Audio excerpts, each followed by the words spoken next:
Só para a gente resolvendo as dúvidas e...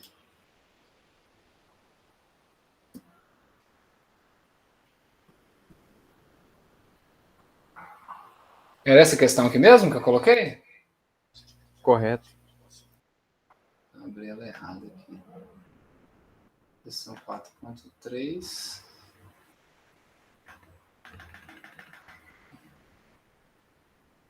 É essa mesmo. Tá. Então, nessa questão, seria para praticar, né, os intervalos que essa função poderia ter. Ela da seção 4.3, que é sobre... Deixa eu fechar o livro aqui. Só para relembrar. Ele é sobre como as derivadas afetam a forma de um gráfico. E aí a gente fazia umas tabelinhas, né, para saber qual função em cada ponto crítico, né, ou nos intervalos que teriam os pontos críticos, se a função estaria crescendo, decrescendo, para a gente fazer esse estudo e saber onde é que seria, por exemplo, os pontos de concavidade, né, ou algo nesse sentido, né? Então, enquanto os intervalos no qual f é crescente e decrescente, os valores máximos e mínimos locais e os intervalos de concavidade e os pontos de inflexão. Né? Tá um pouquinho embaçado para vocês ou tá dando para ver a função? Tá tranquilo, tá dando para ver normal. Então, a primeira coisa que a gente, né, faria, que a gente fez, né, o faria, né, seria fazer a derivada dessa função, separar elas, né, no produto de funções menores e tentar, né, através disso, encontrar quais seriam os pontos críticos dela. Né? Então, vamos começar aqui. Então, a derivada dessa função, né, a gente poderia escrever assim, ou assim, né, numa outra forma de que Leibniz descreveu, né? Então seria a derivada dessa função, a derivada dela de uma soma ou subtração é a soma das derivadas, então vai ser a derivada de x à quarta, depois a derivada de menos 2x ao quadrado, depois a derivada de mais 3. Então a derivada de x à quarta daria quanto? 3x, 4x a terceira. 4x a terceira menos 4x ao quadrado. Isso, então daria aqui 4x ao cubo. Não, 4x só. 4x ao cubo. Não, porque cai o 4, subtrai 1 do expoente. Então fica 4x. Não, eu tô falando da segunda. Isso, menos 4x. Perfeito. Então que a gente já vê que a gente pode colocar o 4 e o x em evidência. Né? Então a gente poderia ter 4x do lado de fora, aí sobraria x ao quadrado menos 1, e a gente ainda poderia abrir esse x ao quadrado menos 1 e x mais 1 vezes x menos 1. X mais 1 vezes x menos 1. Né? Então aqui a gente já vê qual que seriam, né, os pontos críticos que a gente teria, que seria onde essa função é zero. Então f de x é igual a zero, né? Se x for igual a zero, x for igual a menos 1, né, que daria zero aqui, ou se x for igual a mais 1. Ô, então, professor, aqui, sim? e quando eu fui fazer, no caso, né, essa parte aqui de 4x ao cubo menos 4x, né, para fazer como se fosse a derivação, eu coloquei 2x, aí entre parênteses 2x ao quadrado menos 2. Vale também, né? Vale, no final vai dar a mesma. Só sua Ok. função vai ser um pouquinho diferente só. Sim, então, sim. o que a gente poderia fazer agora, aquela tabelinha dos intervalos, deixa eu ver se eu consigo fazer uma coisa mais profissional aqui. Peraí. Uma tabelinha. E aqui a gente poderia colocar, então, né, um intervalo. Aqui cada uma das funções, né, que a gente teria. Por exemplo, né, o x mais 1, o 4x, o x menos 1. E aqui a gente teria, na última, por exemplo, a derivada de f de x', né, que seria o resultado do produto dessas três. E por último, a gente poderia ter o que f está acontecendo com ele. Né? Ficou um pouquinho pequeno aqui, mas eu acho que vai melhorar isso aqui. parte que eu estou fazendo essa régua.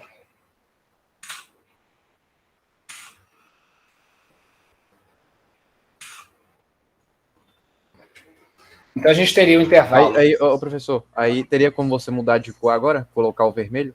Posso mudar, sim. Então, os intervalos que a gente teria, né? Teria um intervalo abaixo de -1, né?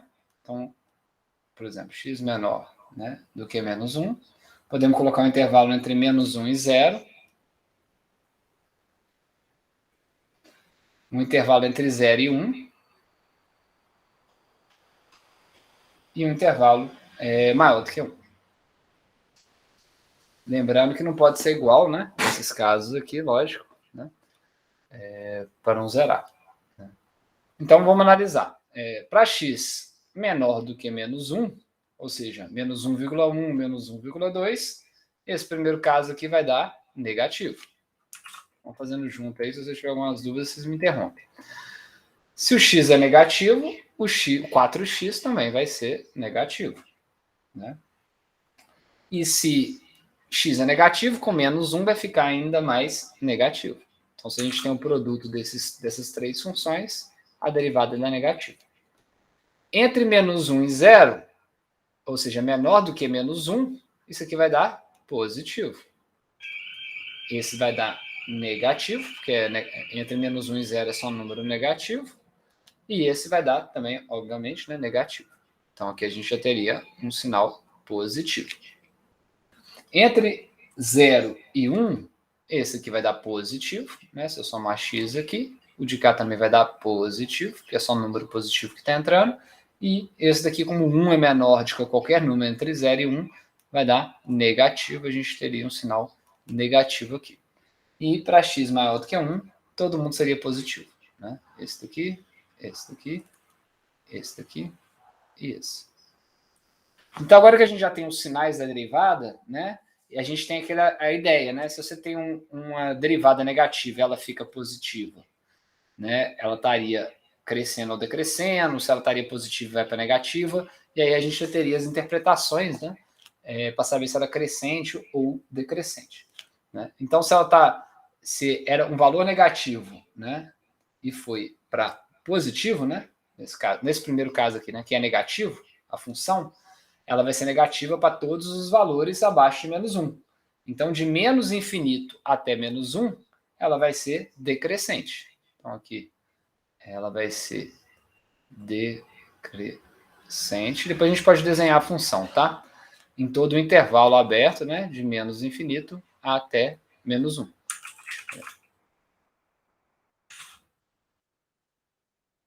Ela seria decrescente. Entre -1 e 0, né, a derivada primeira deu positiva, né? Então ela seria crescente entre -1 e 0.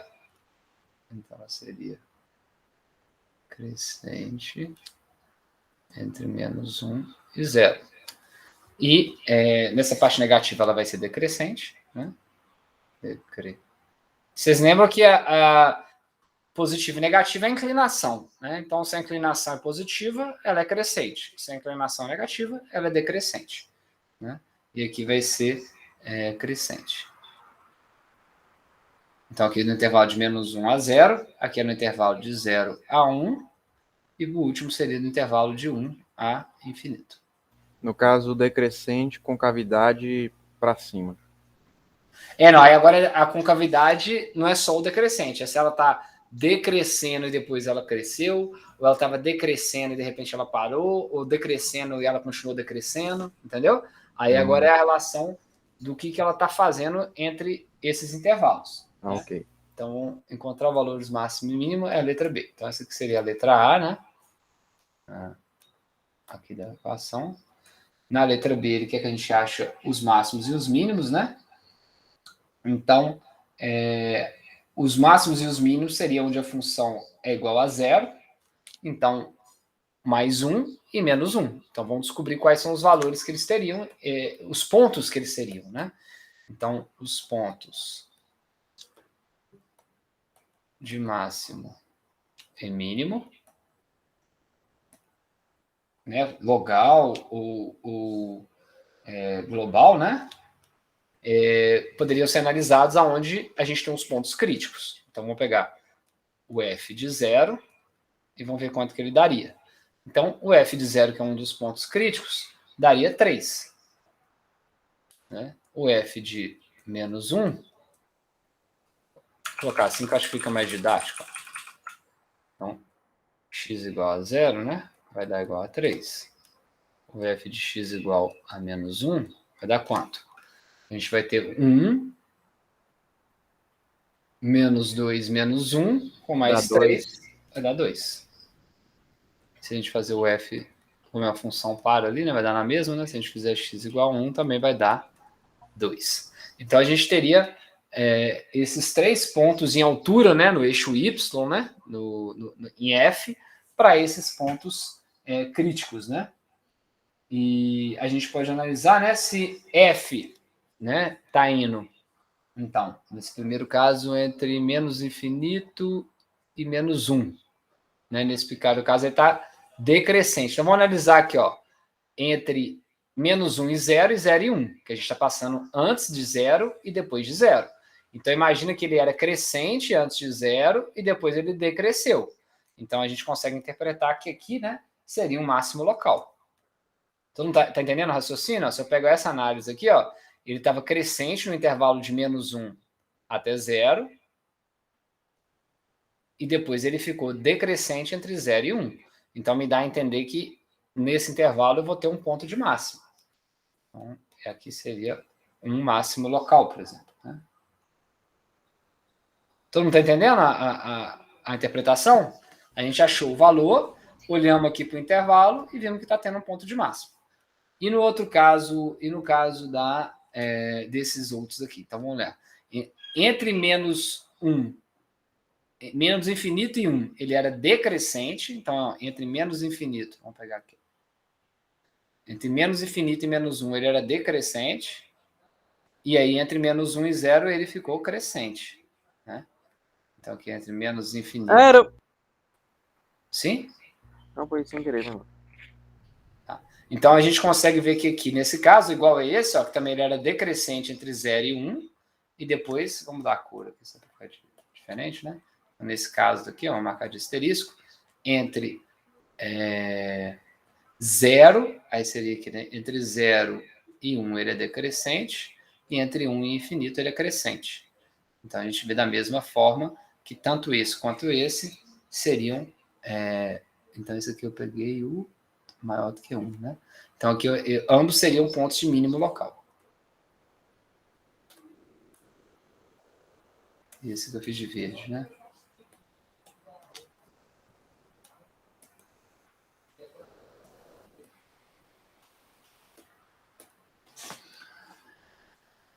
Então, esses seriam, né? Seria a letra B. Na letra C, encontra os intervalos de concavidade e os pontos de inflexão. Né? Então, agora a gente vai pegar a derivada segunda, né? Que daria informação da concavidade. Se for positiva, a concavidade para cima ou para baixo. Eu acho que a C vai ficar um pouco grande. Não seria melhor você fazer em outra página, não? Vamos tentar fazer aqui, porque senão vai sumir essa tabela toda aqui, né? As interpretações aqui. Não, você salva essa aí, entendeu? Aí você faz outro. É porque eu fiz a C, entendeu? E a minha, eu acho que não cabe aqui nesse espacinho, não, entendeu? Vamos duplicar ele aqui, você tem razão. Então, duplicamos. Ótimo. Já que está duplicado, a gente não precisaria da informação da parte A, né? Eu não sei se ele copia e cola. Deixa eu pensar aqui. Para apagar tudo, né? Vamos fazer a C direto. Você tem razão. Como é que é? Só na régua aqui mesmo?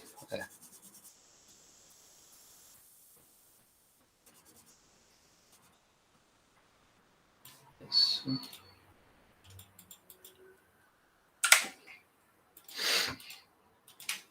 Então, para analisar a concavidade, né, nos intervalos, a gente vai precisar da derivada segunda. Então, a derivada primeira... a gente já tinha encontrado aqui como sendo 4x ao cubo. Vamos direto para a função, né? 4x, 3x mais 1, Vamos pegar a função sem ser contraída, que eu acho que é mais fácil do que a gente ficar fazendo regra do produto para derivada, né? Então era 4x ao cubo menos 4x, né? E agora a gente vai calcular a derivada segunda. Essa já é para a letra C, tá? A gente vai calcular a derivada segunda de x, é a derivada dessa função, né? Vai dar 12x ao quadrado menos 4. Poderia colocar o 4 em evidência se quisesse. 3x ao quadrado menos 1. É isso? Se quisesse até colocar esse 3 em evidência aí, né? Poderia tentar diminuir um pouquinho mais, né? Ficaria... Vamos voltar aqui. Aí ficaria o 12 em evidência, aí ficaria x ao quadrado menos 1/3, por exemplo. E aí a gente poderia abrir isso aqui em 2 também, né? Poderia abrir com mais 1 raiz de 3 e menos 1 raiz de 3. Né? Então ficaria 12x mais raiz de 3 sobre 3 vezes x menos raiz de 3 sobre 3. Ficou bem ruim, né? Vou fazer embaixo aqui.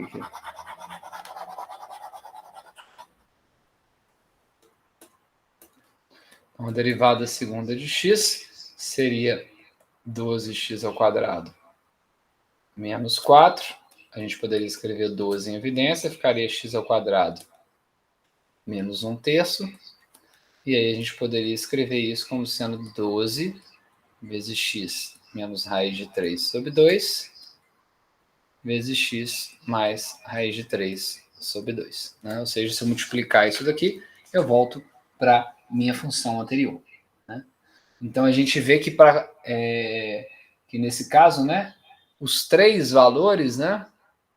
Não, tem os três aqui? Não, é isso. Agora a gente poderia analisar, né? Quando que o x, a derivada é maior do que zero e quando que é menor do que zero. Né? Então essa derivada f', duas linhas, de x, ela vai ser maior do que zero quando? Né? Eu poderia montar outra tabelinha também. Vocês preferem que monte a tabela? Acho que ficaria mais didático. Ô, professor, no caso aqui de cima, não precisa ser só para colocar em evidência, não, né? Só o quê? Assim, eu não preciso, se eu quiser, eu não preciso, para fatorar aqui essa expressão, eu não preciso só colocar o 12 em evidência, não, né? Eu posso fazer de outra forma, né?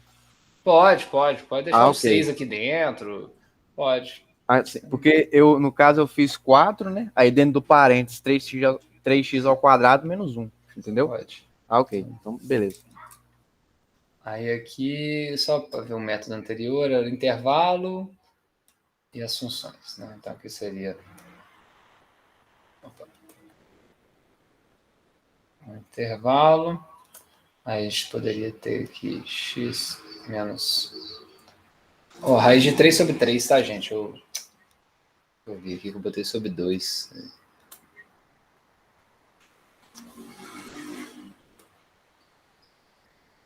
Só tirei. Esse aqui era 1 sobre raiz de 3, tá?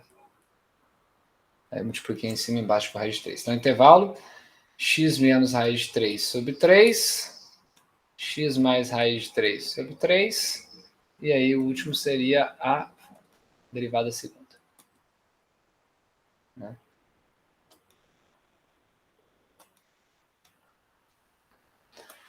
Os intervalos, né? Lógico que os dois são para x igual a mais ou menos, né? Raiz de 3 sobre 3. Né? Seriam esses dois valores aqui, né? Que seria o que a gente poderia usar.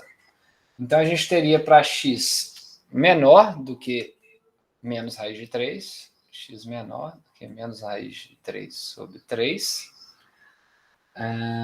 Teríamos o caso para x entre menos raiz de 3 sobre 3 e raiz de 3 sobre 3, e para x maior do que raiz de 3 sobre 3. Né? E por último, a gente poderia colocar aqui, né, igual a gente colocou f, a gente pode escrever aqui com a concavidade, né? Sei lá. Eu vou deixar assim por enquanto. Então, eu tinha botado de outra cor já esse? Já, né? Já avacalhou um pouco que ficou. Deixa eu fazer para ficar bonitinho, então, igual. Vou fazer de vermelho aqui. Então, temos x menor do que menos raiz de 3 sobre 3, x entre menos raiz de 3 sobre 3 e raiz de 3 sobre 3, e x maior do que a raiz de 3 sobre 3, né? Então, para o primeiro caso aqui, se o x menos raiz de 3 sobre 3, eu estou pegando números negativos menores do que isso, ele vai ser negativo. Se o x é menor do que a raiz do que 3, esse aqui já vai ser positivo, né? Porque esse de cá é menor do que o que está sendo subtraído. Então, aqui a gente teria um sinal negativo. Entre menos e mais, né? A gente ainda está com números negativos e menores do que esse. Então, ele vai continuar sendo negativo. Se vocês tiverem alguma dúvida, algum sinal aqui, vocês me param, tá? Então, para valores negativos, ele é negativo. E para valores abaixo dele, ele continua sendo negativo. E, no caso de cá, ele está variando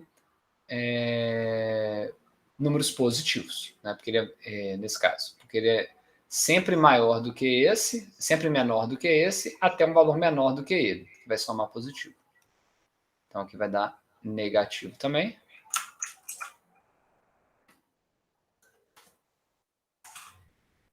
E, por último, para x maiores do que a raiz de 3, a gente teria esse cara positivo, esse cara positivo e esse cara positivo, né?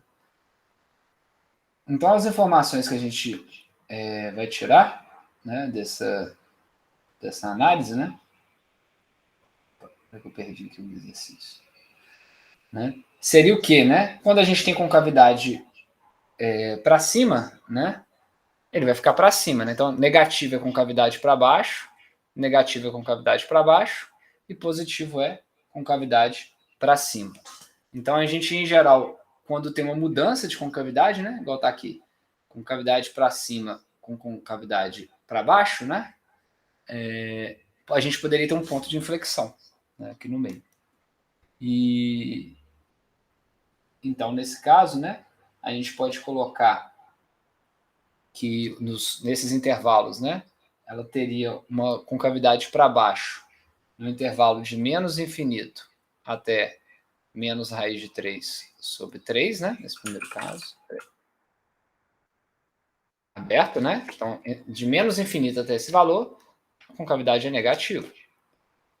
Né? No intervalo que entre menos raiz de 3 sobre 3 e raiz de 3 sobre 3, ele tem a concavidade para baixo, e entre raiz de 3 sobre 3 e infinito, ele tem a concavidade, né, para cima. Ô, professor, desculpa te interromper.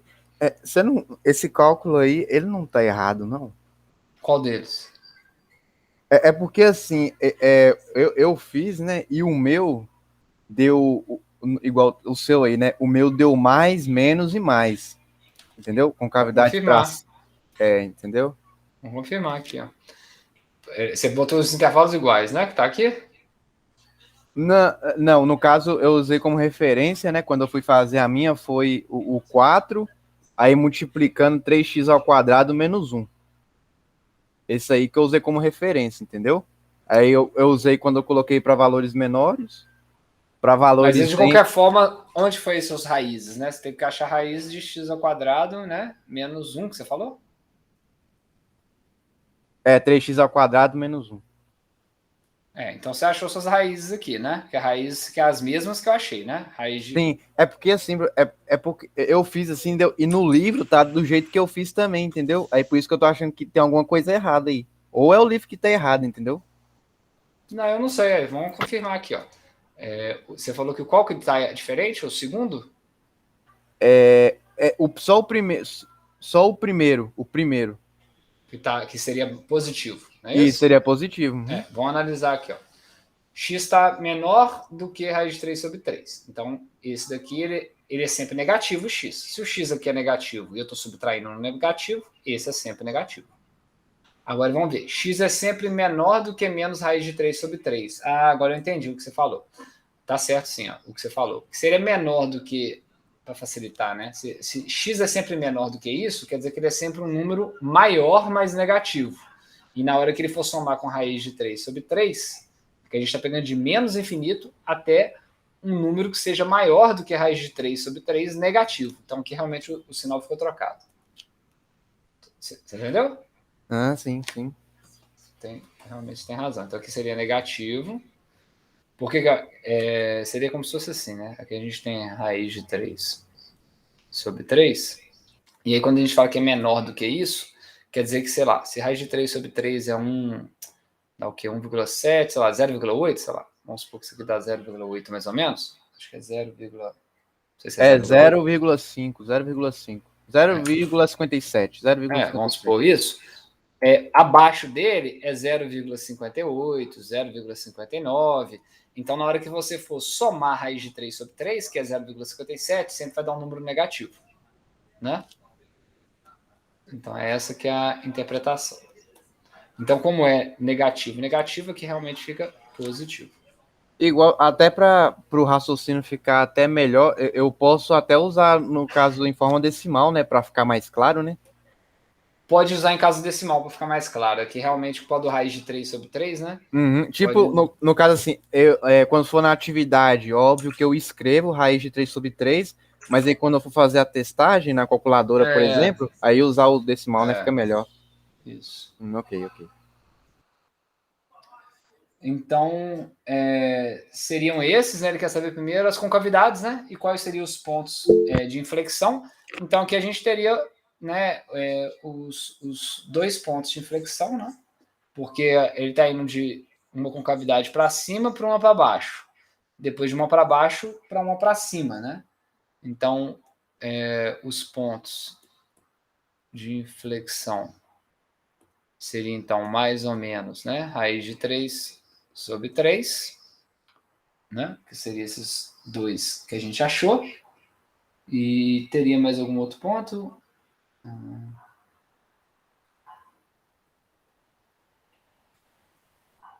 Ô, professor, também não daria para fazer ali, você colocar a segunda derivada que deu 12x ao quadrado menos 4.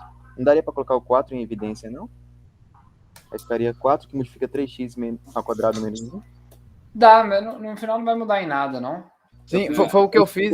Eu fiz assim também, Marcelo. Quer ver? Vamos fazer aqui para vocês verem. Vai dar a mesma resposta. Eu fiz igual o Marcelo. O meu botou 4 em evidência, né? Aí ficaria 3x ao quadrado menos 1, né? Aí as raízes que você vai achar de qualquer forma, né? Isso aqui seria 4. Aí eu não sei como é que vocês fizeram, né? Agora nesse caso, se vocês colocaram a raiz de 3, eu coloquei 1 sobre raiz de 3, mais 1, raiz de 3x menos 1. Né? Deve ter sido algo assim que vocês fizeram, porque aí vai dar isso daqui, né? Não, eu nem fiz isso aqui, não. Eu usei essa primeira mesmo. Eu não vi ou já usa essa, mas aí quais são os pontos críticos que você colocou? Aí você usou esses eu coloquei o mesmo. Coloquei o mesmo, entendeu? Que os pontos críticos é quando eu igualo isso aqui a zero e acho, né? Então, aí isso. Foi de boa. Mas aí não muda, né? No final, você faz uma tabelinha dessa, só que vai ser com isso aqui direto, né? Com a parábola já direto, né? Mas, de qualquer forma, aí é mais difícil de enxergar ainda, né? Porque aí você tem que pegar uma raiz, que é a raiz de 3 sobre 3, e imaginar que ela, ao quadrado negativo, o que vai dar. Aqui é mais para tentar facilitar e abrir, né? Aí, se fosse abrir, em vez de usar x menos raiz de 3 sobre 3, vocês iriam usar raiz de 3x menos 1. Em vez de usar essa positiva, vocês iriam usar essa. Mas os sinais vão ser compatíveis, né, com o que a gente colocou aqui, né? Entenderam? Entendi. Né? Assim, se eu escrevesse, aqui o intervalo é o mesmo, que seria. A única diferença é que vocês poderiam escrever aqui em cima, ó, isso aqui é equivalente, né? Seria equivalente a escrever raiz de 3x. Raiz de 3x mais 1. E aqui eu escrever raiz de 3x menos 1. Aqui em cima, né? Se eu escrever isso aqui em cima, ó, o resto é igual. Não, o resto da interpretação é igual. Ou vocês colocam só esse, mas aí para colocar só esse tem que ficar fazendo conta na calculadora. A ideia era tentar simplificar isso. Né? Então acho que é isso, né? E pede problema? Mais alguma coisa? Aí, ô professor, uma sugestão. Eu acho que seria bacana Agora, se elucidasse também no GeoGebra, entendeu? Vamos colocar lá então a função? Boa ideia.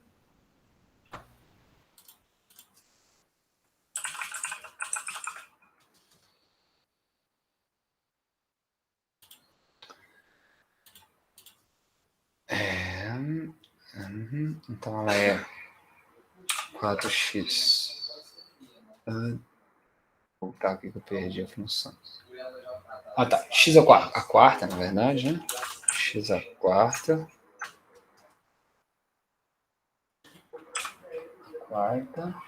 Menos 2x ao quadrado.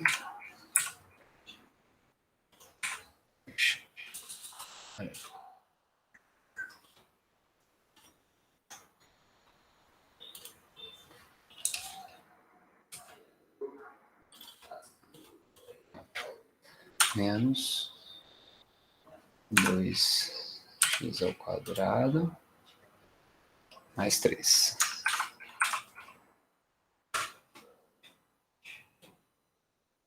Então a gente viu aqui estaria os 2 pontos de inflexão, né? Os 3 pontos que a gente encontrou, né?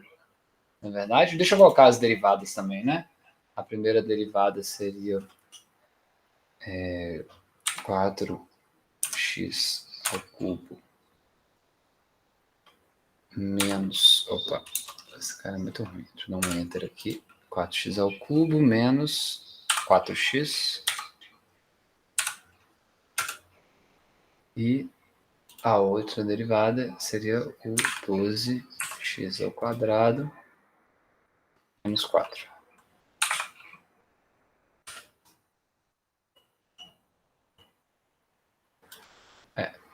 Então vamos tentar dar um zoom. Ô, professor, não tá no GeoGebra não, viu? Para nós aqui não. Não tá não? Desculpa. Ainda não. Espera que eu vacilei aqui, que eu acho que eu tinha compartilhado só o... Deixa eu voltar aqui. Para não ficar muita coisa abrindo, eu compartilhei só... Vamos compartilhar a tela inteira logo? Que é bom que vocês acompanham também, né? Acabou que eu fiz aqui e não ficou gravado. Opa, já tá agora. Tá, então eu coloquei aqui as 3 funções, f, a derivada de f e a derivada segunda de f. Então, de verde seria f, né? De vermelho seria a derivada, que a gente encontraria se a função é crescente ou não, né? Então, daqui, né, aqueles intervalos que a gente...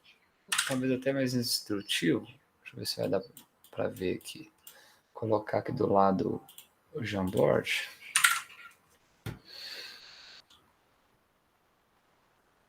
Isso.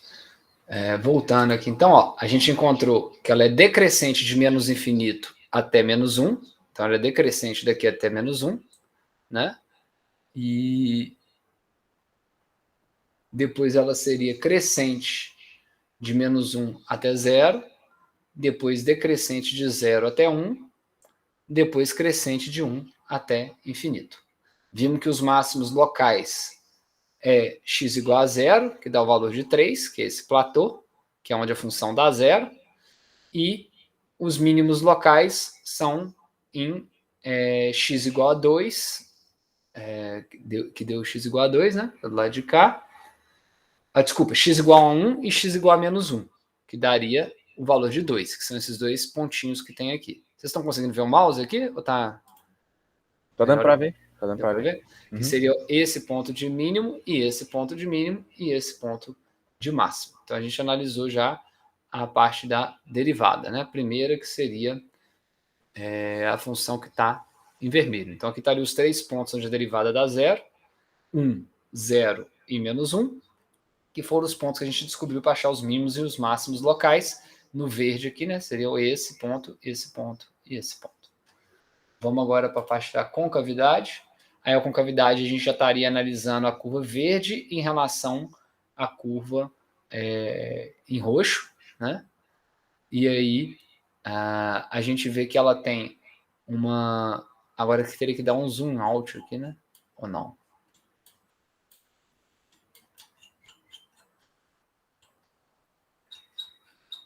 Eu fiz certo aqui, 12... Isso. Vamos voltar aqui. Então, em relação à concavidade, a gente vê que de menos infinito até menos raiz de 3 sobre 3, que daria... Vamos calcular aqui.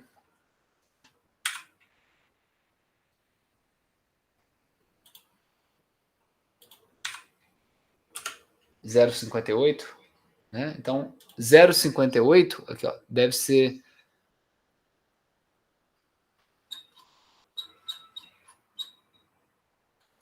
Vamos ver se a gente consegue ver aqui. Então, aqui, ó, 0,58 é exatamente onde que ele está cortando aqui no zero, né? Então, esse ponto seria o zero, menos 0,58, menos 1 sobre raiz de 3, ou menos raiz de 3 sobre 3, e aqui seria mais raiz de 3 sobre 3, né? Esse outro ponto extremo que a gente tem aqui, que seriam os dois pontos de inflexão que a gente tem. E aí, se a gente confirmar esse ponto e esse ponto, né, seriam os pontos de inflexão aqui. Então, aqui não está dando para ver, vamos tentar dar um zoom para tentar enxergar, ó, mas em tese aqui que tem a mudança da concavidade. Ó. Então, aqui é como se ele fosse a concavidade para cima, né, de menos infinito até raiz de 3 sobre 3. Deixa eu pedir para ele colocar aqui os pontos em comum. Ferramentas, interseção.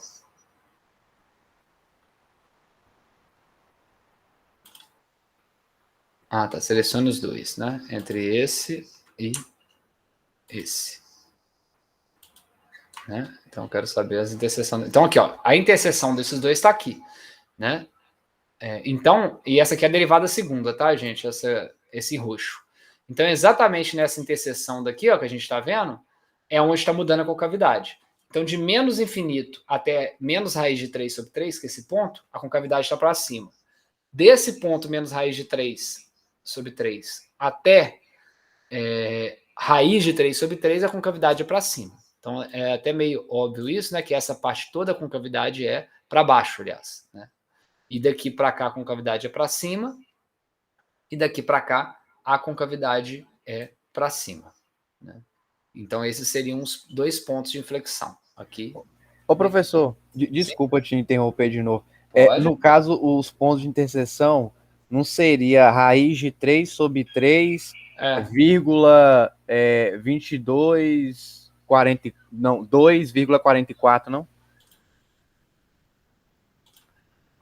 Nessa função daqui, né? A gente olhou aqui, né? Os valores das raízes é onde que dá zero, né? Que a gente pegou, que era esse aqui, né? Esse ponto e esse ponto, né? Não, sim, eu concordo. Não, eu entendi o que você falou. Seria aqui, né? Na verdade, não seria nesse ponto que eu marquei aqui, não. Você tem razão. Seria no ponto X 0,58, né? Que deu no cálculo. Então, seria Y igual 0,58. Não, Y é igual a 2,44. Então seria X, né? Para fazer uma barra. Eu queria fazer uma barra lateral ali, né? Ok. Isso que é 0,58, deixa eu ver. Isso.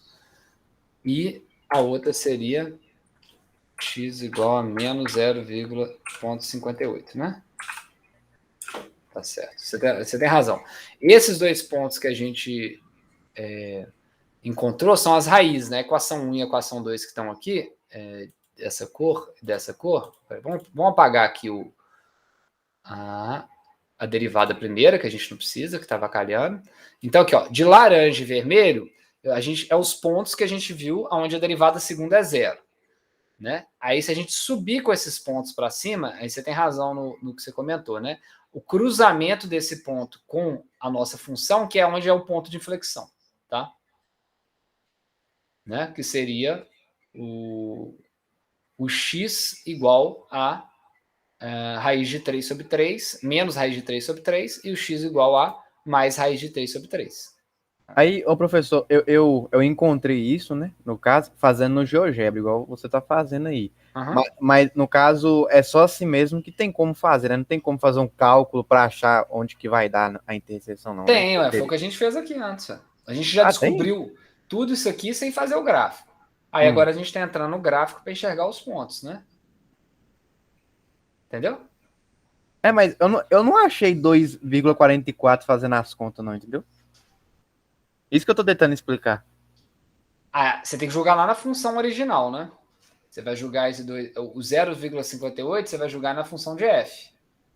Que eu tô pegando a interface. Aí eu vou achar esse negócio aqui? Isso. Pera aí, eu vou fazer aqui agora, então. Faz aí. Porque a gente está olhando dentro da função verde aqui, ó, da função de f.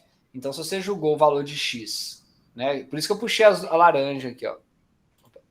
Por isso que eu puxei aqui, ó. Por isso que eu puxei a laranja que está vindo aqui, ó, de 0,58, menos 0,58, que é a raiz de 3 sobre 3. E aqui está indo de mais raiz de 3 sobre 3, a vermelha. E aí, se você colocar esse valor na função f, aí você vai encontrar esse ponto de interseção, 2,44, que é na altura 2,44, e menos 2, e 2,44. Né? Então, esses seriam os pontos de inflexão, né? Esse que está aqui e esse que está aqui. Oh, desculpa, esse que está aqui, né? Esse que está aqui. Que seriam aonde que está vindo de concavidade para cima. Aí, entre esses dois pontos, ó, entre esse e esse, a concavidade é para baixo e depois vira para cima de novo. Caralho, deu mesmo, professor, não sabia. Eu pensava que não tinha como, por cálculo, não tinha como eu achar. Não, tem, porque você achou o valor de x pela derivada segunda, aonde é o ponto de inflexão. Aí qual que é o valor de y desse ponto em x? Aí você volta na função e substitui o x dela. Sim. Por isso que eu estou mostrando aqui, ó, eu fiz um gráfico de x igual a 0,58 e menos 0,58, justamente para a gente achar a altura que seria o ponto de inflexão. Né? Então, então, para me provar, eu posso fazer essa conta, então, né? Tipo, dos dois números, no caso. Poderia substituir isso daqui na função e descobrir 244 e 244, que são esses dois. Nossa senhora, é muito fácil isso, professor. Nossa, eu fiquei quebrando a cabeça para achar esse 2,44 aí. E agora que você falou aí, ficou muito mais claro. Bom demais. O GeoGebra ajuda muito, né? Assim, se a gente tivesse 10, 20 anos atrás, não teria essa ferramenta, a gente estaria só imaginando esses pontos de inflexão. Na época que eu fiz, a gente nem desenhava, para você ter ideia. Você olhava e ficava lá imaginando como seria, né? Aqui é bem mais simples de tentar enxergar, né? De tentar ver as coisas. Sim. Eu pedi a 11 mesmo, foi por causa. A minha dúvida era a C mesmo, era só a C, entendeu? Mas não, mas é bom acho demais. Que era bom fazer completo para todo mundo aí entender. Todo mundo, quem não chegou aqui já aprende também, e vai. Tá. Então, bora para a próxima. Tem mais alguma que vocês querem tirar a dúvida? Deixa eu ver se alguém escreveu aqui. Vocês estão vendo os gráficos, ainda não compartilhou. Tá, eu estou compartilhando a tela inteira. Agora. Ô professor, como ninguém se pronunciou aí, eu teria mais uma, pode ser? Pode. O primeiro que falar, leva aí. Ok, ó. No caso, as questões da 4.1, acho que só rever, 4, 5, 4, 5, 4, 4, 5 e 6. 4.1, 4, 5 e 6. Porque, como eu disse para o senhor, né, eu tenho um pouco de dificuldade com gráfico, entendeu? Quando eu fui fazer essas questões, eu vi a aula sua, né? E eu também vi outros professores também explicando. E quando foi para fazer a resolução, em alguns blogs ou sites, eu achei uma interpretação diferente, entendeu? Para cada pessoa que estava fazendo de um jeito, entendeu? Aí eu não entendi. Vamos fazer então. O 4. Não, 3, 4, 5 e 6.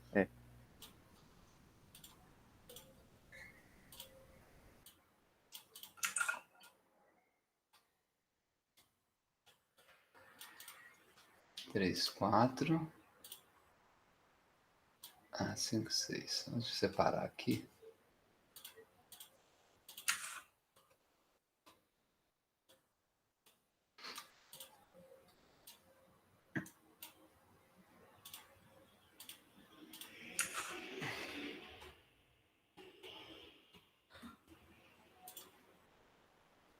Antes que eu esqueça, Deixa eu só anotar aqui qual que era. Essa era a seção 4.3? Essa é da 4.3. Uhum. Tanto exercício, senão a pessoa não acha depois. Seção 4.3. Seção 4.3. Seção 4.1. Seção 4.1. Tá. Então, nessa 3 e 4, ele quer saber, para cada um dos números A, B, C, D, R, S, diga se a função cujo gráfico é dado tem um máximo ou um mínimo absoluto, máximo ou mínimo local, ou nem máximo e nem mínimo. Né? Tem uma cor diferente aqui, verde. Então, na número 3, né, a gente vê que ele tem máximos absolutos, né? O máximo absoluto, vê que ele tem um mínimo absoluto, então que é onde que seria o máximo absoluto? É onde que tem um maior valor do máximo, né? Então aqui seria... Tá bom o gráfico ou vocês querem que aumenta mais? Não, tá bom, tá beleza, tá show. Então aqui seria o valor onde não existe nenhum cara maior do que ele, né? Então aqui seria um máximo absoluto. Vou mudar de cor aqui. Ele teria um mínimo absoluto em R, que é o ponto mais baixo. Então aqui seria um mínimo absoluto, né? Ou um mínimo global, né? Tem livro que chama de global, mas aqui está chamando de absoluto, né? Mas global ou absoluto acho que é o mesmo. E depois ele quer saber os mínimos e os máximos locais, né? Então, os outros mínimos seriam locais, né? Então, a gente teria um máximo local em C, que já é abaixo do máximo absoluto. Aqui seria um máximo local. E teríamos, vamos ver azul ainda, né?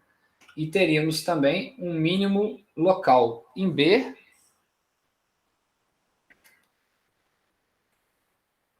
porque ele é abaixo, ele é acima do mínimo absoluto, né? Em B, né? Acho que dá para ver, não precisa ficar.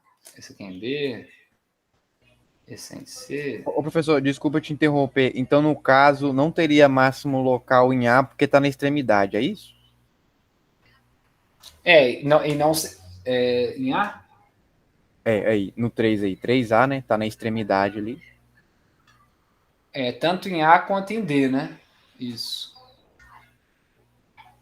Exatamente. Porque para ele ser um máximo local, né, tinha uma definição que os números à direita e à esquerda dele, né, tem que cair, né?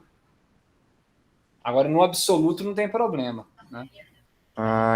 E foi isso aí, tá vendo, professor? Porque em alguns lugares Vou colocar aqui. eu tava vendo que as pessoas estavam falando que aqui era o máximo local, entendeu? Aí eu fiquei confuso, porque uns estavam falando que era, o outros não. Então, não é nem o máximo, nem o mínimo, né? Em A e em D, né? A e D não seriam nem... Opa, fiz um nem cheio de... Não sei, nem máximo, nem mínimo. Ótimo. Vamos para 4 agora, né? Na 4, a gente teria um máximo absoluto em R. Né? Aqui seria o nosso máximo absoluto. Né? Teríamos também um mínimo absoluto em A, né? Tá aqui. Eu estou usando amarelo, né? Mínimo absoluto. Aqui é o visual, né? Depois nas sessões da frente, ou não sei se nessa mesma ou na próxima, ele já dá aquelas condições de como você verifica pelos números próximos, né? Então, que seria um mínimo absoluto, e a gente teria um máximo local em B. Cadê B? E R. Acho que eu estou confundindo aqui, é o 4. Né? Um máximo local em B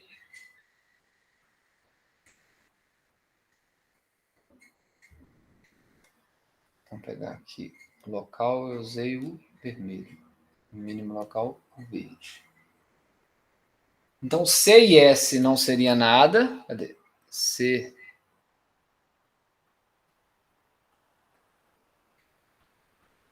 e S, que seria C e S.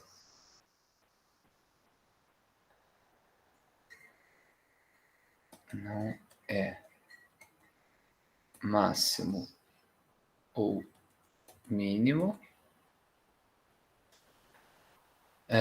E o nosso mínimo local seria em D, né, que está acima do mínimo absoluto.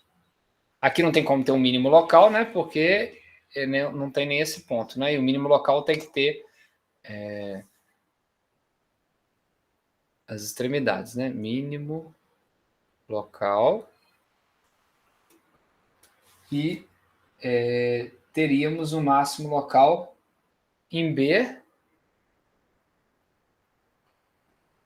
porque tem pontos não, apesar de não estar contido, né, o valor, né, mas ele tem pontos abaixo deles que seria o mínimo absoluto, né? Então aqui seria um máximo local e esse máximo absoluto também a gente poderia chamar ele de um máximo.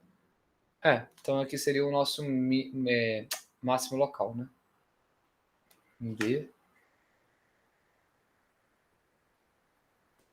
Máximo local. Então seria isso nesse caso daí. Ele é um pouquinho mais chato por causa dessas áreas que está contido ou não está contido, se está na extremidade, né? Resolvido? Pô, resolvi, tá aí, ó, tá igual mesmo, ficou, tá, o jeito que você elucidou aqui, ficou bem diferente das respostas que eu tava achando, entendeu? E aí, Pode ser que... Espera aí que saiu aqui o vídeo, não sei porquê, não, mas desconectou da reunião aqui.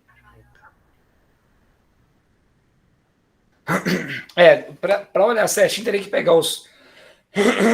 O ideal seria pegar os teoremas lá, né, e provando, né, se esse aqui não tem nenhum número à esquerda ou tem à direita, mas eu acho que dá para vocês fazerem isso agora, pegar e tentar... porque em uns lugares mesmo, eu achei que lá tava, né, que C e S era, não, lá falava que C era mínimo local e falava que S também era mínimo local, entendeu? Uhum. Mas aí o jeito que você explicou ficou bem mais claro agora para mim. Ótimo. O próximo, então, seria o 5 e Z. Desculpa, o 5 e o 6, né? Aí aqui agora já temos valores, né? Que daria para encontrar. Eu não sei se eu vou conseguir manter a mesma nomenclatura aqui. O máximo... aqui vai ficar sendo outro, não tem problema. Então, na questão 5, né? A gente teria um valor de máximo absoluto, né? Em x igual a 4. Né? Nesse ponto, que daria um y igual a 1, 2... Não, desculpa, 0. 1, 2, 3, 4, 5. Ele pede valor já? Os garros... ele já pede para mostrar, né? Então, f, a função aonde x vale 1, 2, 3, 4, que vai dar uma altura de 1, 2, 3, 4, 5, é o máximo, seria o nosso máximo global. Né? Nesse ponto daqui. Não vai ter nenhum valor, né, de mínimo absoluto. Né? Nesse caso, não tem mínimo absoluto. É bom escrever, né? Não há mínimo absoluto. O que mais que a gente tira aqui? Tá. Os máximos locais, né, poderiam ser... A gente tem dois máximos locais. Deixa eu ver só qual que eu fiz aqui. Global. Eu botei global, mas é absoluto, né? Que eles chamam, né? Não é global, não. Eles chamam no livro de... ele chama absoluto. Então, vou tirar o global aqui, só para não abacalhar. Absoluto. E aí, os máximos locais, né? Que eu chamei de vermelho, né? A gente teria, nesse caso, como máximos locais a função em 4 e 6. Cadê 6? Aqui, né? 4, 5, 6. Aqui seria, então, a função f em 6, né? 4, 5, 6. Ela teria valor de 1, 2, 3, 4. Seria o máximo local, né?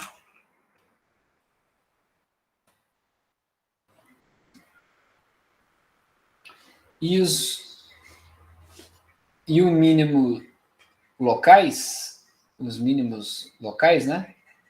Seriam esses dois pontos que a gente tem aqui. Vamos ver aqui. Eu coloquei de qual cor aqui? Mínimo local azul. Então, um mínimo local seria em f igual a 2, esse ponto daqui, e o outro mínimo local seria em x igual a 5. 2, 3. Então, nesse caso, a gente teria aqui o f de 1, 2, que é igual a 1, 2, f de 2 igual a 2, e f de 5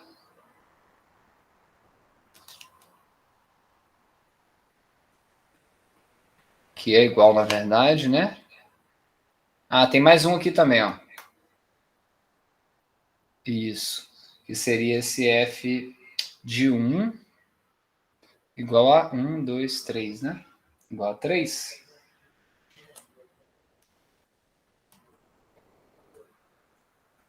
Né? Esses aí seriam nossos mínimos locais.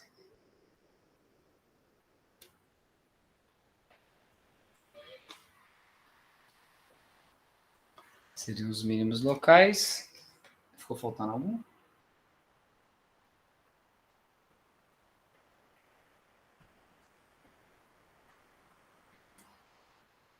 Aí, ô professor, no caso, o da extremidade ali não valer é porque só valeria se ali fosse um mínimo absoluto? É tipo isso? Só se ele fosse um mínimo absoluto. Se ele estivesse abaixo de alguma parte da função, né? No caso, eu tô falando, no caso, em relação ao f de 0 igual a 2. Isso, só se ele estivesse abaixo desse cara daqui, né? Desse intervalo aberto aqui, né? Se ele estivesse aqui, sei lá, né? Alguma coisa assim, que ele poderia ser um mínimo absoluto. Né? Ah, ok. Ele está ainda acima, ele não é o menor ponto da função. Aqui é o maior ponto, né? Aqui não é o menor ponto da função no total, né? Uhum. Então eu acho que são esses pontos, né? Eu acho que dá para entender, apesar do garrancho aí, onde seria. Na questão 6, né? Não teria máximo absoluto, né? Porque aqui que poderia dar a entender que seria o nosso máximo, ou aqui você tem partes da função que são maiores, né? Então não tem máximo absoluto. Que mais que a gente tinha? Vamos tirar primeiro o mínimo absoluto, a gente teria um ponto, né? Nesse caso, a gente está no mínimo absoluto. O mínimo absoluto seria aqui. Então, a gente teria 1, 2, 3, 4, né? F de 4, que é igual a 1. G, né? Desculpa, isso é G. G de 4, que é igual a 1, seria o nosso mínimo absoluto.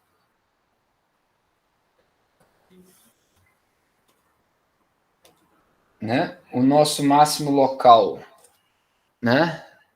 Dá para ver que seria esses dois pontos, né? Então seria nosso G de 1, 2, 3, G de 3, que é igual a 1, 2, 3, 4, e o G de 3, 4, 5, 6, que é igual a 2, 3. 3 seriam os máximos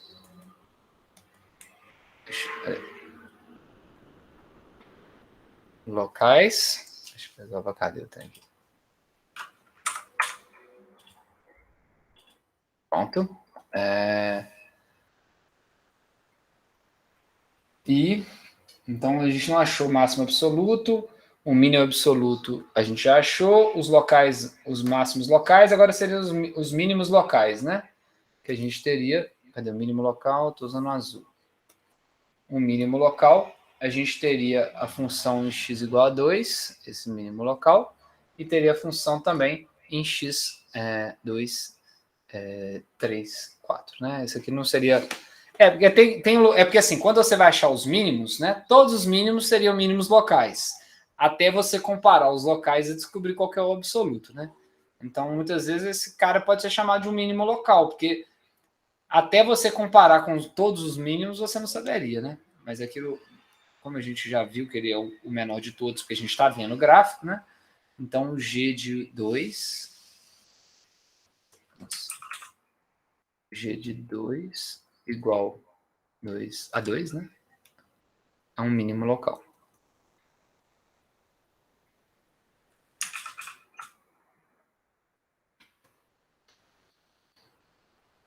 Não é isso? Acho que não sobrou nenhum ponto, não. E na extremidade, esse não é um mínimo global. Nessa outra extremidade, nem tem um ponto, né? Senão ele poderia ser um máximo global se tivesse o ponto. Então é isso. Respondido? Respondi, professor. Ficou muito mais claro para mim. A corzinha ajuda aqui, né? Esse negócio aqui. Dá para Sim, comparar os três agora, que tá tudo mais ou menos com a mesma cor. Dá para acostumar. Vai dar tempo de fazer mais um aí. Eu não sei. Deixa eu ver se alguém perguntou Se o alguma coisa no pessoal tiver chat. uma pergunta aí. O Júlio César. Opa, desculpa que eu cliquei errado aqui. Pode falar, Júlio. Professor, é uma dúvida, porque, tipo, é a questão 13 da seção 4.6, que eu fui fazer ela hoje, essa seção é mais utilizando o software, né? Uma calculadora gráfica. Quando eu fui fazer na mão, que ele pede, fazer a mão pela síntota e interseção, eu achei um gráfico muito diferente do que o livro tem como solução. Quando eu fui fazer a assíntota, ela tende para infinito, e no livro ela tende para menos infinito. Tipo, quando eu fui usar no GeoGebra, ele fala que eu tô certo, que eu usei a solução, ele tende para infinito. Aí eu queria ver o que o senhor acha da questão 13 da seção 4.6.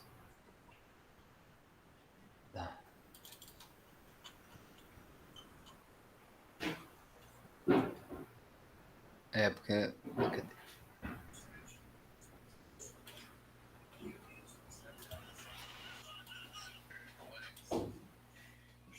porque ele pede para você seguir aquele roteirinho lá, né? Pera aí.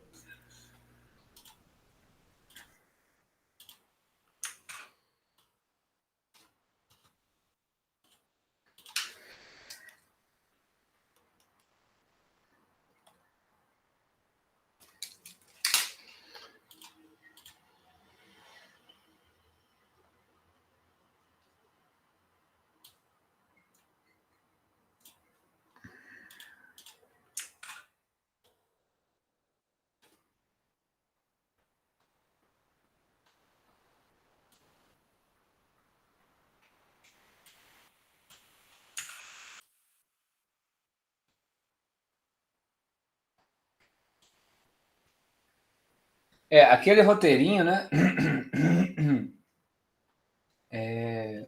A ideia seria olhar os limites, a esquerda, a direita, né? Quando que x seria zero, né? Você quer que coloque já no GeoGebra, então? Como é que é a ideia? Pode ser no GeoGebra mesmo. Na real, o que eu fiz foi a assíntota vertical, se não me engano, que eu fiz o x tendendo a zero. Aí, no aqui caso, a gente teria os pontos que daria pau aqui, que já dá para ver, x igual a zero, né? Sim. Vamos anotar aqui os principais, né? Então, o denominador, né? Onde a gente... Então, x igual a zero e x igual a 1, né? Que daria zero nesse denominador, né? É o que tenderia a dar a mais ou menos infinito, né? Em tese, onde teria essa dependência, né? Então, a gente teria que fazer o limite de x tendendo a zero, né? Da nossa função f de x. E aí, se tender a zero, a gente teria que olhar aqui em cima, né? Teria 4, aqui vai ser positivo em cima. Embaixo, quando o x tender a zero, esse número vai tender a menos 1, que ao multiplicar por isso, o número que vai tender a um número muito grande vai dar menos infinito. Vocês conseguiram ver o raciocínio aqui? Não. Então ele não é nulo? Tipo, eu pensei substituindo por zero. Vai ficar 0 vezes menos 1, que é zero, não é isso não? Não, que quando x tender a zero, vamos tentar analisar. No numerador, ó, aqui vai ficar positivo, esse termo. Esse termo vai ficar positivo, que é o quadrado, não é isso? Isso eu achei. E esse termo daqui, que é x menos 1, vai virar menos 1, que vai multiplicar por esse número, não é isso? Ô, professor, você tá arriscando? Como que é? Ou não? Você só tá falando. Você tá, tipo, riscando onde você tá falando, que eu não tô conseguindo ver isso que eu tô falando. Ah, não, eu tô circulando aqui, mas eu não fiz. Ó, então aqui, ó, quando x tender a zero, né? Então ele não é zero, mas tá números muito pequenos. Esse cara vai dar positivo, né? Para x tendendo a zero, esse vai dar positivo, né? Esse vai dar positivo. Eu tô mexendo o mouse em cima, mas vocês não vê, não, né? Você só vê na hora que eu escrevo, né? É isso. Quando ele sai aqui, vocês enxergam, né? Mas aqui dentro, não, né? É engraçado. Não, a bolinha fica tipo parada. Agora deu pra ver, né? Agora dá pra ver, mas antes tava parada a bolinha. Engraçado. Então, com x tendendo a zero, esse cara vai tender a ser positivo, esse cara vai tender a positivo, esse cara vai ser negativo, porque um número próximo de zero é pequeno. Sem ser zero, né? Agora entendi. Sem ser zero, né? Próximo. E esse daqui vai fazer ele explodir. Então ele vai explodir para menos infinito, né? Entendeu? Tá certo. Aí agora eu pensei errado, eu acabei substituindo, agora que eu entendi o erro. Aí agora você teria que fazer o limite para ele tendendo a 1 pela direita e pela esquerda, e ver se ele comportaria igual.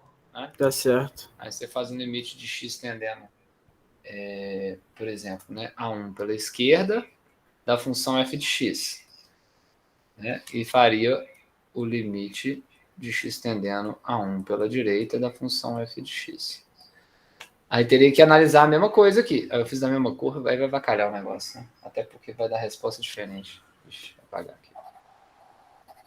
Então, vamos tentar analisar visualmente ali, né? Se x tendendo a vir pela esquerda de 1, né? Então, x tendendo à esquerda de 1, esse número vai dar positivo, né? Esse número daqui, 1 menos 3, vai continuar dando positivo. Esse número de fora aqui, ó, vai dar positivo, né? Vou fazer aqui para ficar melhor. O x a 4 vai dar positivo. E aqui, se eu estou vindo à esquerda, ele vai dar negativo, né? Então, ele vai ser menos infinito. Esse aqui vai dar negativo. Você consegue ver? Que é porque ele é um número vindo à esquerda, ele é menor do que 1. Né? Sim. Aí vai dar negativo, esse vai tender a menos infinito. E por último, o vermelho. Vou pegar aqui. O limite. O limite de x tendendo a 1 pela direita da função. Então, aqui é o x tendendo a 1 pela direita. Aqui vai continuar sendo positivo, que é pela direita. Aqui vai continuar sendo positivo, que é o quadrado. Esse vai continuar sendo positivo, porque ele é a quarta, né? E é número positivo. Agora o daqui não. O daqui vai dar positivo. Então ele vai ter mais infinito. Né? Sim. Pela esquerda é como se fosse 0,99 e pela direita é como se fosse 1,01. Isso, perfeito. Isso mesmo. Aí agora, se fosse aplicar, ou poderia também, se quisesse, né, fazer, dividir o numerador e o denominador, por exemplo, né, por x alguma coisa, né, x ao cubo, né, e mostrar os pontos que são assintóticos, né. No caso, o do zero, na questão do zero não pede, só pede assim, só tendendo a zero, não pede se é pela esquerda ou pela direita, não, né? Não faz diferença, né? Porque vai ser menos 1, né? De qualquer forma, né? Se for 0,1 ou menos 0,1, vai ser negativo. Pô, é verdade. Nesse caso, não faz diferença. Sim, mas é meio capcioso, né? Você teria que fazer para ver. Né? Não, mas deu para entender. Aí teria agora aquela ideia de saber se ela é assintótica ou não é assintótica, né? Aí você teria que dividir por um denominador e ver se quando o x tende a mais ou menos infinito, né, o que está acontecendo com a função. Mas eu acho que o restante, não sei, você teve dúvida no restante? Não, eu que errei mesmo. Eu fiz certinho quando ele tende para um pela esquerda e pela direita. Eu não percebi o que eu tinha errado quando ele tende a 0. Não, então Eu acabei fazendo substituição direta, aí eu boiei no ponto. Mas tranquilo agora, eu vou refazer ótimo. aqui. Tá bom demais. Vocês tinham me mandado e-mail, pelo menos eu acho que o Lucas mandou, foi o que eu respondi aqui hoje. Eu vou olhar de qualquer forma lá, tá? Se não foi, eu respondo, tá? Os Não, e-mails. não, foi outra coisa, mas foi pelo e-mail. Pelo e-mail eu mandei uma pergunta lá, mas foi uma pergunta boba. Eu acho que eu já tinha. Eu até respondi já, tipo, não precisa não, é uma coisa fácil. Então tá. Foi pelo Classroom que você respondeu aí, tava certo. Ah, eu respondi pelo Classroom, né? O que você Foi, perguntou. isso, você falou que tava certo. Então tá. Deixa eu ver se tá aqui. Não. É que eu acabei vendo agora, na verdade. Não, tá da Laura. Não, então o seu foi ter mais tempo. Eu já tinha respondido, já achei que tivesse um. Sim, foi acho que é referente a questão 7 da 4.2, se eu não me engano. Ah, não, então tá. Eu já tinha te respondido, né? Então, Sim, você respondeu. tem mais alguma dúvida? Se você quer tirar dúvida de mais algum? Ô, professor, eu queria a questão 40 da 4.1. 40.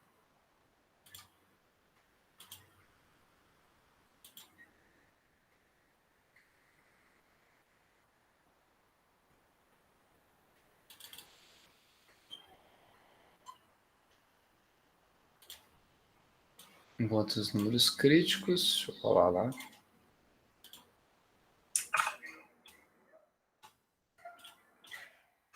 Quarenta.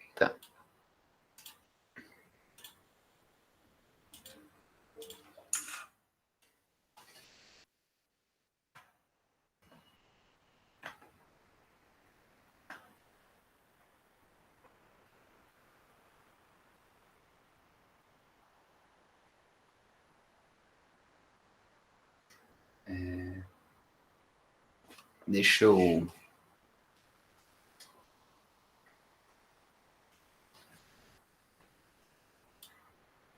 Não, qual que é a sessão? Abri aqui agora, não vi. 4.1. 4.1? 4.1. Abri aqui no outro computador aqui. Tá. Vou fechar aqui. Sessão.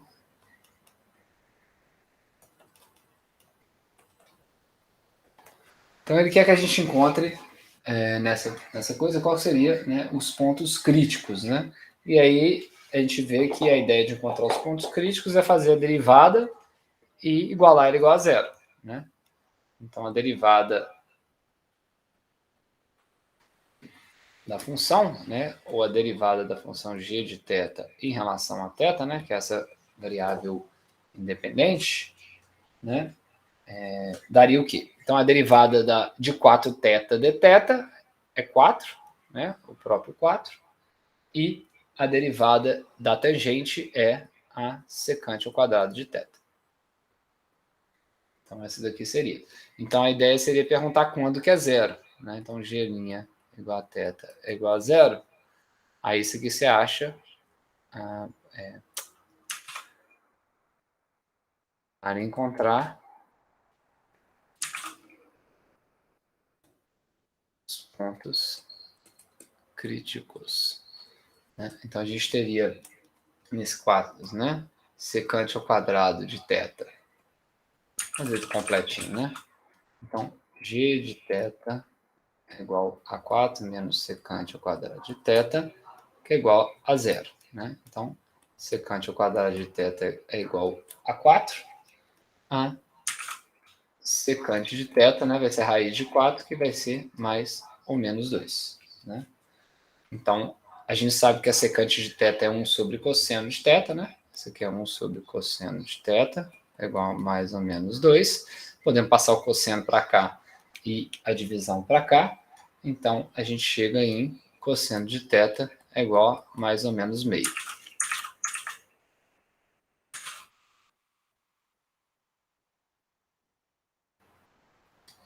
né? Então, quais seriam, né, os valores, né, que a gente encontraria o cosseno ser mais ou menos meio, né? Então, se a gente fosse pegar, né, sei lá, né, deixa eu fazer um círculo aqui, que eu acho que é mais fácil, que eu vou mudar a cor também. Então, se eu tenho aqui nosso... Opa. Ô, professor, Ah, para virar mais ou menos meio, no caso 1 que estava multiplicando, tava dividindo, ele passou multiplicando? o cosseno de θ você passa para o lado de cá e o 2 você passa dividindo para o lado de cá.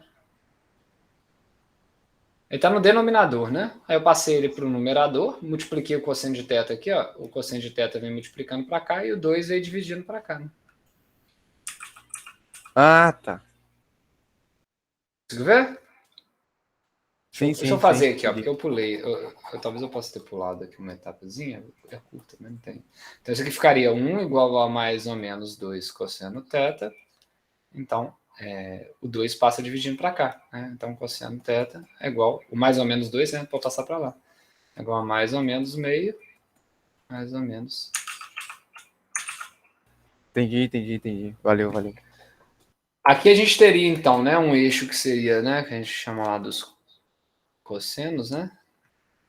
Do ângulo, e aqui os ângulos do seno, né?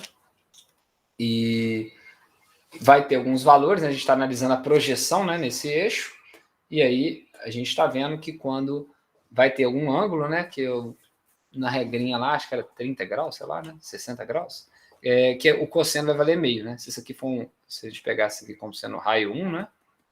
Então vai ter alguns pontos que a gente pode analisar aqui. Deixa eu ver se eu consigo fazer um quadrado dentro desse retângulo. Aí, ó. Então teria... Ixi, mexer ele aqui, deixa eu ver se vai ser fácil. Então aqui, ó. Talvez ficou um pouquinho mal feito aqui, mas a ideia seria colocar esse quadrado circunscrito aqui. Né? Isso. Mas para mostrar, né, que quando o nosso cosseno aqui, ó, valer 0,5 ou menos 0,5, né, o valor do cosseno, nós teríamos, né, esses ângulos, né, esse ângulo daqui, esse ângulo daqui, esse ângulo daqui e esse ângulo daqui.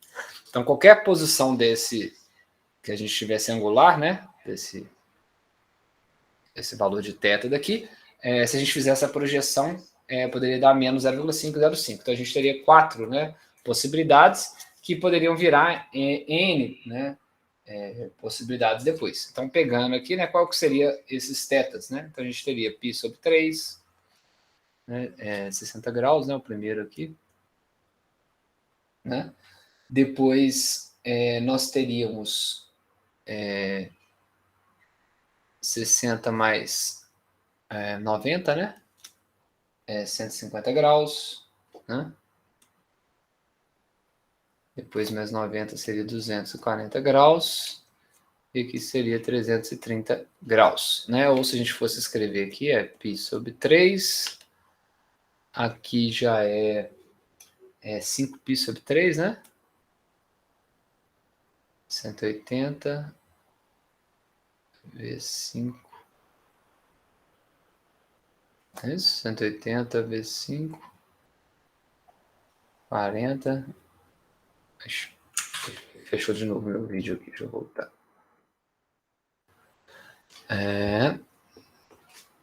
40, 90 então, né? Deu 900, né? Cadê? 900 dividido por 3 é 300, né? Então é 5π sobre 6, né? Teria que transformar todos aí, mas eu acho que dá para entender que nós teríamos múltiplos, né? N vezes um fator de π, que daria, que seriam esses valores que dariam esses pontos críticos, né? Então, poderia ser qualquer número próximo de π sobre 3, mais uma volta completa, né? Um múltiplo inteiro de 2π. Então, aqui teria a família, né, de π sobre 3, mais qualquer valor que você somar, né? De 2π vezes n, né? onde n é um inteiro. Ô, professor, no caso aqui a resposta foi nesse sentido mesmo, ó. Deu π sobre 3, 2π sobre 3, 4π sobre 3, 5π sobre 3. Aí eu gostaria de perguntar isso. Quando eu passo isso para a calculadora, né, π sobre 3, π sobre 3 dá 1,04. O que isso significa? Gente, eu errei aqui então, tá? Desculpa, eu saí botando 150 aqui. Eu vou te explicar. A calculadora não sabe qual que é o quadrante que você está fazendo. Ah, entendi. Entendeu? Então ela é um pouquinho mais chato por causa disso, né? Então aqui na verdade seria 60, você tem razão. Aí o próximo não seria 150, não. Né? Seria 360 sobre 3, seria 120, né? Sim, é que eu fiz igual eu achei esse resultado porque eu fiz numa calculadora que calcula cosseno, seno, tangente, entendeu? Aí eu não tive dificuldade, por isso que eu achei esses resultados até. Aí, por isso que eu perguntei, porque essa parte de cosseno, seno, tangente, consecante, eu acho um pouco complicado, entendeu? Uhum. Então, mas é por isso. Na hora que você calcula, quando você bota na calculadora, muitas vezes ela não sabe o quadrante que você está usando. Se você escrever 120, né, ou 210, né, não sei se quer seria 210, ela vai saber que é negativo, né, porque ela tá vendo o quadrante aqui. Mas se é 60 ou esse daqui que está embaixo equivalente, ela não vai conseguir saber, né? Entendi. Aqui é só para estabelecer as famílias, né? Mas ele poderia ter escrito um fator multiplicativo único aqui. Né? Então, deu para entender então a ideia? Sim, então vamos supor que eu cheguei eu cheguei na parte cosseno de θ é igual a mais ou menos meio. Depois dessa parte aí, eu posso calcular na calculadora, né, para achar essa parte de π sobre 3. Posso, então? Pode. Ah, tá. Pode. É que eu consegui, igual, eu consegui fazer só até essa parte, entendeu? No caderno, assim. Aí essa outra parte de achar a θ, eu tive que fazer na calculadora porque eu não. Mas isso aqui é meio linguiça, né? Porque no final cai nele mesmo. Você está falhando. É porque é a função periódica, né? O cosseno é uma função periódica. Então você realmente seria infinitos os pontos críticos se a função nunca acaba. Se ele tivesse dado um intervalo, né? No intervalo de 0 a 2π, aí seriam só esses 4 primeiros aqui, pronto, né? A função vai estar lá, né? Então o que ele está fazendo. Então tá ali o nosso. Desculpa, cosseno. Eu tô viajando, fazendo seno. Peraí. Isso é rápido demais. Então tá aqui o cosseno, né? Então o que ele está pegando é os valores aonde que ele vale meio, né? Aqui é 1, aqui é 0,5, aí vai ter um menos 0,5 e menos 1. Ficou meio mal feito o desenho, mas acho que vai dar para entender. E aí os ângulos que ele está pegando, que seria meio, né? Seria esses ângulos aqui, que vão se repetir infinitamente, né? Então se eu somo 2π nesse, eu venho no equivalente aqui da frente, que é uma forma de onda na frente, 2π o outro. Então se eu ando 2π com esse, né, eu venho para esse ponto que é o equivalente. Se eu ando 2π com esse, eu venho para esse que é o equivalente. Então, mas é só porque ele não determinou qual é o intervalo, né? Acho que é mais por isso. Fechou, então? Fechou. Eu vou... deixa eu... Não é isso, separar a gravação. Então eu vou colocar